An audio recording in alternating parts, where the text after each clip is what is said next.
असलकुम, welcome to another live session of SSC test preparation 2025। आज के इस लाइव सेशन में हम डिस्कस करेंगे बायोलॉजी के फोर्थ नंबर चैप्टर जो हमने नेक्स्ट प्रीवियस सेशन में हमने प्रीवियस क्लास में हमने स्टार्ट किया था। तो आज के इस क्लास में हम फोर नंबर जो चैप्टर है बायोलॉजी की बुक का, तो वो हम स्टार्ट करेंगे, जिसमें से फर्स्ट टॉपिक है microscopy.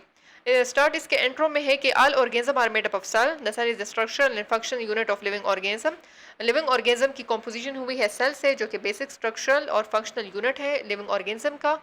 The body of unicellular organism is made up of a single cell, while body of multicellular organism is made up of many cell.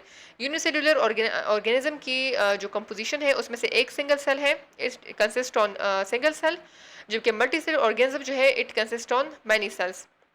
In this unit, we will study what a cell is actually made of and how they organize to make the bodies of organism.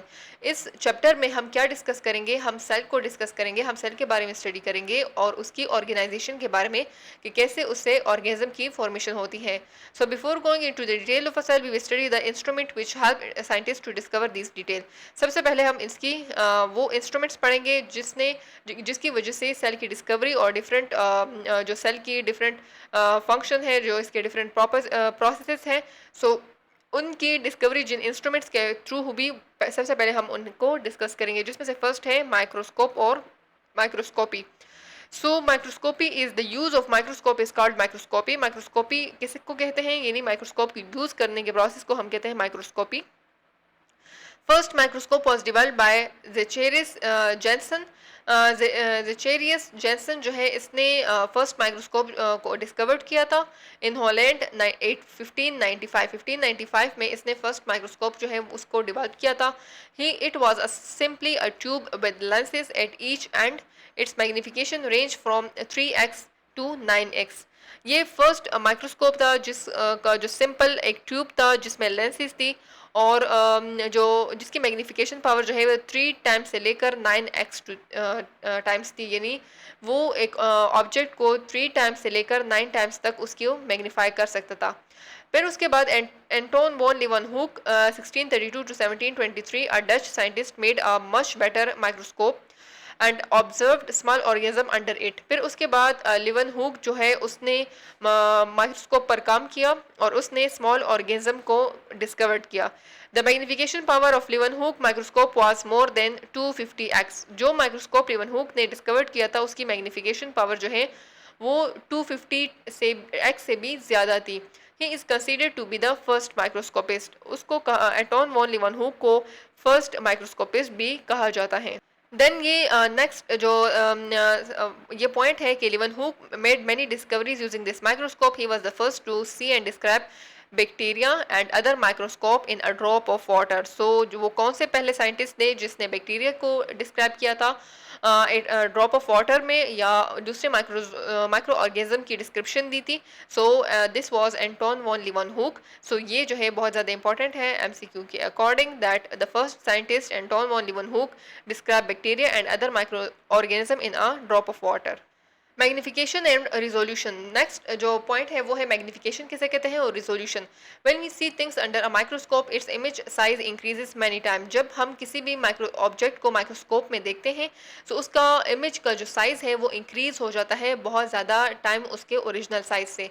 So the increase in the image size of an object is called magnification. किसी भी object के image के size में जो increase आता है तो उसको हम कहते हैं magnification, that how much the object will magnify, यानी उसकी मैग्निफिकेशन जो है वो कितनी है। सो हर एक माइक्रोस्कोप की अपनी एक मैग्निफिकेशन पावर होती है। रिजोल्यूशन किसे कहते हैं? Resolution means the ability of a microscope और any optical instrument to show two objects separately. Resolution means that resolve any object, यानी किसी भी ऑब्जेक्ट के इमेज को रिजॉल्व करना। तो किसी भी माइक्रोस्कोप की वो एबिलिटी या किसी ऑप्टिकल इंस्ट्रूमेंट की जो दो ऑब्जेक्ट को बिल्कुल क्लियरली और बिल्कुल सेपरेटली उनको रिजॉल्व करने की एबिलिटी हो किसी भी माइक्रोस्कोप में, सो उसको हम कहते हैं resolution. For example our I can differentiate between 2 points at least 0.1 mm apart. यानी हमारी जो आईज है वो 2 पॉइंट्स के दरमियान कितना डिफरेंशिएट उनको कर सकते हैं, 0.1 मिलीमीटर उनकी में जो हमारी जो आई की रिजोल्यूशन पावर है वो है 0.1 millimetre. It means that the resolution of human I is 0.1 mm. Due to lenses, the resolution of microscope is many times greater than the human eye. So microscope में लेंस होने की वजह से उसकी magnification power, उसकी resolution power बहुत ज़्यादा है ह्यूमन आई से. That is why we can see minute things clearly through microscope. इसी वजह से हम बहुत ज़्यादा माइन्यूट ऑब्जेक्ट्स जो होते हैं उसको क्लियरली माइक्रोस्कोप के अंडर ऑब्जर्व कर सकते हैं. Then we have light microscope. Light microscope को हम लाइट माइक्रोस्कोप इस वजह से कहते हैं क्योंकि because they use light to make the image of an object. किसी भी ऑब्जेक्ट की इमेज की फॉर्मेशन के लिए इस माइक्रोस्कोप को लाइट की ज़रूरत होती है. लाइट के प्रेजेंस में ही वो ऑब्जेक्ट का इमेज बन सकता है. अगर लाइट ना हो, डार्क में हम उसे ऑब्जर्व करना चाहते हो तो हम उसको ऑब्जर्व नहीं कर सकते. लाइट जो है लाइट माइक्रोस्कोप में क्या होता है कि light passes through the sample and then through two glass lenses. One lens produce an large image of the sample and the second lens magnify the image more. After passing through the object and the lenses, the light is projected into the viewer's eye where an enlarged and clear image is formed. Light microscope में light pass होती है sample से, उसके बाद दो गिलास lenses पर पास होती है और एक लेंस जो होता है वो इमेज के यानी सैंपल की इमेज को इनलार्ज करता है, जबकि दूसरा लेंस जो है वो उसको मैग्नीफाई करता है. सो लेंसेज पर पास लाइट जो है वो जब पास होने के बाद जब जो साइंटिस्ट उसे ऑब्जर्व कर रहा है सो उस जो इमेज की फॉर्मेशन हो जाती है सो उसके सामने वो उस इमेज की फॉर्मेशन हो जाती है जो कि बहुत ज़्यादा इनलार्ज होता है और क्लियर इमेज की जो है वो बन जाता है. The magnification of a light microscope जो है वो 1500x है. This is very important. And resolution power light microscope ये है 0.2 माइक्रोमीटर. 0.2 माइक्रोमीटर इसकी रिजोल्यूशन पावर है एंड 1 माइक्रोमीटर जो है वो इक्वल है 1/1000 मिलीमीटर के. In other words the light microscope can not distinguish object smaller than 0.2 micrometre. यानी अगर कोई ऑब्जेक्ट हो और वो जो है उसकी रिजोल्यूशन पावर जो है उसको 0.2 माइक्रोमीटर से कम उसको रिजॉल्व नहीं कर सकता. Then after a light microscope we have another type of microscope which is electron microscope. So electron microscope means that this microscope can use beam of electron instead of light. अब electron microscope में ये use करता है beam of electron in order to find out the image of an object. Magnetic lenses focus the electron beam on a screen or photographic film and make much enlarged image. Magnetic जो lenses होती हैं इस microscope में so वो electron beam को focus करती है screen पर या photographic film पर और उसके बाद enlarged image जो है उसकी formation हो जाती है. इसकी resolution power जो है वो बहुत ज़्यादा है light microscope पे से. It can distinguish object as small as 0.2 nanometre. यानी 0.2 नैनोमीटर का ऑब्जेक्ट का अगर साइज हो तो उसकी को डिस्टिंग्विश कर सकता है. एंड 1 नैनोमीटर जो है वो इक्वल है 1/1 मिलियन मिलीमीटर के equal. There are two types of electron microscope. दो टाइप्स ऑफ इलेक्ट्रॉन माइक्रोस्कोप है. एक है ट्रांजिशन इलेक्ट्रॉन माइक्रोस्कोप TEM और दूसरा है स्कैनिंग इलेक्ट्रॉन माइक्रोस्कोप यानी SEM. TEM is use to view the internal cell structure. Transmission electron microscope internal cell structure को use करने के लिए यूज होता है. It can magnify object about 250,000 times. इसकी मैग्निफिकेशन पावर क्या है यानी ये मैग्नीफाई करता है किसी भी ऑब्जेक्ट की इमेज को 250,000 टाइम्स उसके ओरिजिनल साइज से. Scanning electron microscope is used to study the detail of surface of cell or any other object. Scanning electron microscope जो है वो किसी भी ऑब्जेक्ट के सरफेस के को स्टडी करने के लिए किसी भी सेल के सरफेस को स्टडी करने के लिए यूज़ होता है. The surfaces are coated with metal और सरफेस को उससे ऑब्जर्व करने से पहले हम उसकी कोटिंग कर लेते हैं मेटल से. When electron beam hit the metal it is reflected and make the enlarge image. जब इलेक्ट्रॉन बीम जो है वो उस मेटल से हिट करते हैं तो उसके रिजल्ट में रिफ्लेक्शन के रिजल्ट में एक इनलार्ज इमेज की फॉर्मेशन हो जाती हैं. This is the chart which shows the comparison between the light and electron microscope. Light microscope और इलेक्ट्रॉन माइक्रोस्कोप में जो फर्स्ट डिफरेंस है वो रेडिएशन की टाइप में है. यानी लाइट माइक्रोस्कोप लाइट यूज़ करता है जबकि electron microscope beam of electron use करता है. जो लेंस लाइट माइक्रोस्कोप में यूज़ होती है वो है ऑप्टिकल और जो इलेक्ट्रॉन माइक्रोस्कोप में यूज़ होती है वो है मैग्नेटिक लेंस. मैग्निफिकेशन पावर जो है 10,000 टाइम्स ग्रेटर है ह्यूमन नेक्ड आई से, जबकि इलेक्ट्रॉन माइक्रोस्कोप जो है ये 100 टाइम्स ग्रेटर है लाइट माइक्रोस्कोप से. रिजोल्यूशन पावर जो है लाइट माइक्रोस्कोप की 500 टाइम्स ऑफ द नेक्ड आई है जबकि electron microscope 400 times of the light microscope. Images जो है ये लाइट माइक्रोस्कोप 2D इमेजेस बनाता है जबकि इलेक्ट्रॉन माइक्रोस्कोप में ट्रांसमिशन इलेक्ट्रॉन माइक्रोस्कोप जो है वो 2 डायमेंशनल इमेजेस बनाता है और स्कैनिंग इलेक्ट्रॉन माइक्रोस्कोप जो है वो 3D इमेजेस बनाता है. So this is the difference between the light and electron microscope. The next topic is emergence of cell theory. With continuous development in microscopy, cells of organism were studied in detail.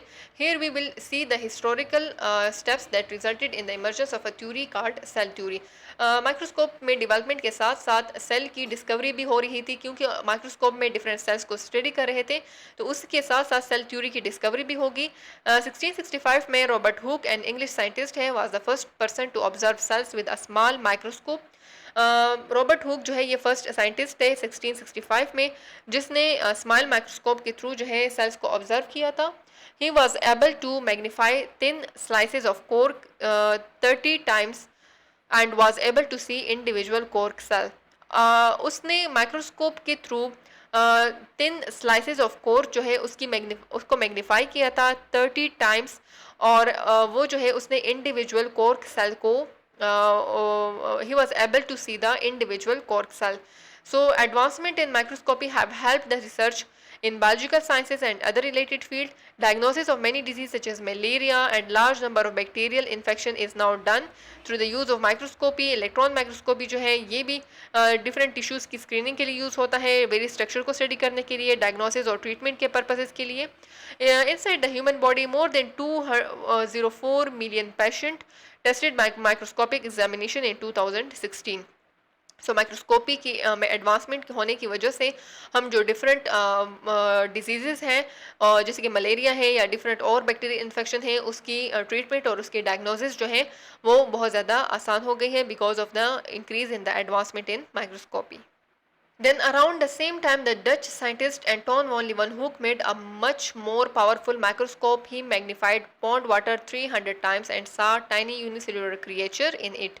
फिर उसके बाद cell theory में Anton van Leeuwenhoek जो है उसने बहुत ज़्यादा powerful microscope को डिस्कवर किया, और उसने की मैग्नीफिकेशन जो है वो 300 टाइम्स ज़्यादा थी, जिसकी वजह से बहुत ज़्यादा स्मॉल यूनिसेलुलर क्रिएचर जो पॉन्ड वाटर में एग्जिस्ट कर रहे थे उसने उसकी भी मैग्नीफिकेशन की.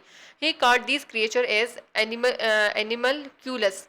उसने इन क्रिएचर्स को नाम दिया एनिमलक्यूलस का. Swimming around, he was the first person to observe the unicellular organism. So Anton van Leeuwenhoek जो है ये फर्स्ट पर्सन थे जिन्होंने यूनिसेलुलर ऑर्गेनिज्म को की ऑब्जर्व किया था. 1809 में French scientist gen Baptist डिलेमार्क also observed cells when he examined the parts of animals and plants under microscope. उसने भी सेल्स को ऑब्जर्व किया था जब वो डिफरेंट प्लांट्स और एनिमल्स के पार्ट्स को स्टडी कर रहा था. He concluded that all living organism are made up of cellular tissue. उसने कहा कि सारे के सारे लिविंग ऑर्गेनिज्म जो है वो उसकी फॉर्मेशन हुई है सेलुलर टिश्यूज से. 1831 में ब्रिटिश बोटेनिस्ट रॉबर्ट ब्राउन ने जो है डिस्कवर्ड किया था न्यूक्लियस को. उसने उसकी कैरेक्टरिस्टिक को स्टडी किया कि उसकी स्पेरिकल बॉडी है in plant cell. This made a new concept about the cell already given by Robert Hooke that the cells are empty chambers. So उसके बाद जो है ये न्यू कंसेप्ट आया सेल के बारे में कि सेल जो है ये empty chambers हैं. फिर 1838 में जर्मन बोटेनिस्ट जो है मैथियस शिल्डन ने कहा कि that all plants are made up of cell. This was supported by German zoologist Theodor Schwann in 1839 के who proved that animals are also made up of cells. Animals के बारे में किसने बात की थी? 1839 में थ्यूडर श्वान ने बात की थी, और मैथियस शिल्डन ने 1838 में प्लांट्स के बारे में बात की थी. So these are very important. Then we have thus Sheldon and Schwann proposed that all living organisms are made up of cell. It was the first statement of cell theory. First जो statement थी cell theory की सो वो दी थी Schleiden और Schwann ने. 1839 में Czech scientist Jan Evangelista Purkinje gave the name protoplasm to the fluid substances of the cell. फिर जो सेल में जो फ्लूइड सब्सटेंसेस हैं सो उसको प्रोटोप्लाज्म का वर्ड जो है किसने दिया? पुरकेंजी एवेंगेलिस्टा पुरकेंजी ने इसको ये वर्ड दिया प्रोटोप्लाज्म का. 1855 में German scientist Rudolf Virchow change the idea of many scientist by giving a statement that every cell comes from a cell. In Virchow words ऑमनिस सेलुला ई सेलुला. उसने ये स्टेटमेंट दिया रेडल्फ विर्चो ने कि हर एक सेल जो है वो उसकी एग्जिस्टेंस होती है ऑलरेडी प्रेजेंट सेल, यानी जो पहले ऑलरेडी प्रेजेंट सेल है वो उससे ही दूसरे सेल की फॉर्मेशन होती है. इन 1962 the French scientist Louis Pasteur provided experimental proof for Virchow's idea. फिर 1962 में फ्रेंच जो साइंटिस्ट है लुइस पास्चर उसने एक एक्सपेरिमेंटल प्रूफ दिया विर्चोस के आइडियाज को. He demonstrated that micro organism could be formed only from the existing bacteria. फिर उसने ये कहा कि माइक्रो ऑर्गेनिज्म जो है ये उसकी फॉर्मेशन ऑलरेडी जो एग्जिस्टिंग बैक्टीरिया प्रेजेंट है अर्थ में, सो उससे ही न्यू माइक्रो ऑर्गेनिज्म या न्यू बैक्टीरिया की फॉर्मेशन होती है। So this was the further explanation of the Rudolf Virchow statement. जो नेक्स्ट है कि फिर after the first observation of life under the microscope it took 2 centuries of research to formulate the cell theory. पहले cell theory की formulation जो है इसमें 2 centuries लगे। Schwann and Schleiden summarise their observation into 3 conclusion about the cells. फिर Schleiden और Schwann ने सारी की सारी ऑब्जर्वेशन को समराइज किया 3 पॉइंट्स में। फर्स्ट जो पॉइंट है उनका ये था कि all animals and plants are made up of cell and cell products. यानी सारे के सारे प्लांट्स और सारे के सारे एनिमल्स जो है इनकी फॉर्मेशन हुई है सेल और सेल प्रोडक्ट से। Some organism are unicellular and some are multi cellular. कुछ ऑर्गेनिज्म जो है वो यूनिसेलुलर है और कुछ जो है वो मल्टी सेलुलर है। सेल्स जो है ये स्ट्रक्चर और फंक्शनल यूनिट है लिविंग ऑर्गेनिज्म के, और न्यू सेल जो है उसकी अराइजिंग होती है pre existing cells by cell division से। यानी सेल डिवीजन के प्रोसेस के थ्रू जो ऑलरेडी सेल एग्जिस्ट करते हैं अर्थ पर, उससे न्यू सेल्स की फॉर्मेशन होती है। So these are 3 fundamental points of the cell theory given by the Schwann and Schilden. Subcellular particles. So according to the first principle of the cell theory, all organisms are composed of one or more cells. Cell theory के first point के according organism जो है उसकी formation एक या एक से ज़्यादा cells से उसकी formation composition हुई है। लेकिन हमारे पास कुछ ऐसे viruses हैं, prions हैं, viroids हैं जो कि जिसकी composition cell से नहीं हुई, लेकिन उसके characteristic जो है उनके वो living organism से similarity show करते हैं, जैसे कि उनके नंबर में इंक्रीज आना और उनके करेक्टर्स जो है वो ट्रांसमिट करना from one generation to the next generation. So ये सब सेलुलर पार्टिकल्स हैं और इनको इनमें जो है डीएनए, आरएनए और प्रोटीन से इसकी फॉर्मेशन। सो आज की क्लास में हमने 4th नंबर चैप्टर स्टार्ट किया जिसमें हमने माइक्रोस्कोपी के बारे में पढ़ा, इलेक्ट्रॉन और लाइट माइक्रोस्कोप का डिफरेंस हमने डिस्कस किया, and then we can also discuss about the cell theory. Next जो टॉपिक्स हैं जैसे कि सेल वॉल है, साइटोप्लाज्म है, सेल मेम्ब्रेन है, सेल के डिफरेंट कंपोनेंट्स हैं, ऑर्गेनेल्स हैं, they will be discussed in the next session. See you in the next video. अल्लाह हाफिज़।